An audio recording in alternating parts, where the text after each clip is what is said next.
सोचिए एक छोटी सी चिप जो आपके smartphone, washing machine, laptop, even defence missiles तक भी चलाती है। अब इंडिया अपनी खुद की चिप बनाने वाला है। इंडियन सेमीकंडक्टर सेक्टर का जो मार्केट है वो अभी $50 बिलियन का है, जो हो जाएगा 2030 तक $110 बिलियन का। मतलब कि 5 से 6 साल में double at a CAGR of 17%। Electric vehicles की बात करें तो एक इलेक्ट्रिक कार में लगती हैं 1000 से भी ज्यादा चिप्स, यानी कि जितना ज्यादा EV अडॉप्शन बढ़ेगा उतना ही ज्यादा सेमीकंडक्टर चिप्स का धमाका होगा, क्योंकि यहाँ पर डिमांड तेजी से ऊपर जाएगी। अब सुनिए असली बात।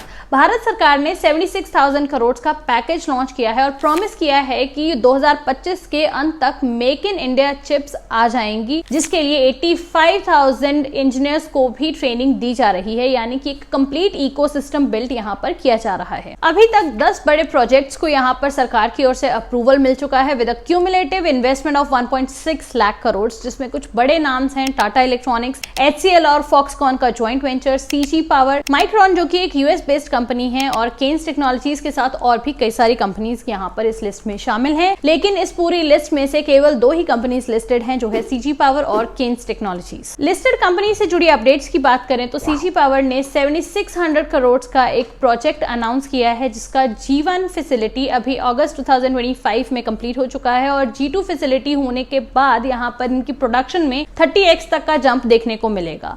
ऑल्सो कंपनी ने एक चिप डिजाइन कंपनी को भी एक्वायर किया है, यानी कि एक पूरा कंप्लीट इकोसिस्टम ये बिल्ड कर रहे हैं। नेक्स्ट केन्स टेक्नोलॉजीज की बात करें तो उन्होंने 3300 करोड़ का एक प्रोजेक्ट अनाउंस किया है, जिसकी 70% तक की फंडिंग सरकार की ओर से की जाएगी। 3 कस्टमर्स ऑलरेडी कंपनी के ऑन बोर्ड हैं और इनका ये प्लान है कि ये 2026 तक 1 बिलियन चिप्स पर ईयर की प्रोडक्शन स्टार्ट कर दें। पास्ट 3 इयर्स में अगर रेवेन्यू देखा जाए तो 57% के CAGR से यहाँ पर बढ़ा है। एक क्रेजी ग्रोथ स्टोरी देखने को मिलती है केन्स टेक्नोलॉजीज में। इसी के साथ ही अपॉर्चुनिटीज की बात की जाए तो यहाँ पर क्योंकि गवर्नमेंट 50% तक की फंडिंग प्रोवाइड कर रही है, तो लंबे समय में यहाँ पर कंपनीज को काफी फायदा मिलने वाला है अपने मार्जिन और ज्यादा बेटर करने में। दूसरी यहाँ पर जितना ज्यादा EV अडॉप्शन बढ़ेगा, AI, 5G इन सब सेक्टर्स में काम होगा, उतना ही ज्यादा यहाँ पर डिमांड में बूस्ट देखा जाएगा चिप्स की। एंड थर्ड अपॉर्चुनिटी इज क्योंकि वेस्टर्न कंट्रीज चाइना को ऑल्टरनेटिव ढूंढ रहे हैं, तो ऐसे में इंडिया एक बहुत ही ट्रस्टेड ऑल्टरनेटिव निकलकर सामने आ सकता है। रिस्क फैक्टर्स भी यहाँ पर हम बात कर लेते हैं। पहला यहाँ पर यही है कि एग्जीक्यूशन डिले हो सकता है, क्योंकि एक फैब्रिकेशन फैसिलिटी सेटअप करने के लिए मिनिमम 3 से 4 साल का समय लग जाता है। दूसरा, क्योंकि अगर एग्जीक्यूशन डिले होता है तो डेफिनेटली यहाँ पर शॉर्ट टर्म में कंपनीज में करेक्शन देखने को मिल सकता है। अभी फिलहाल वैल्यूएशंस काफी हायर साइड पे हैं। रील अच्छी लगी हो तो इसे जितना हो सके लाइक और शेयर जरूर कर दीजिएगा, और हमें फॉलो करना बिल्कुल मत भूलिएगा।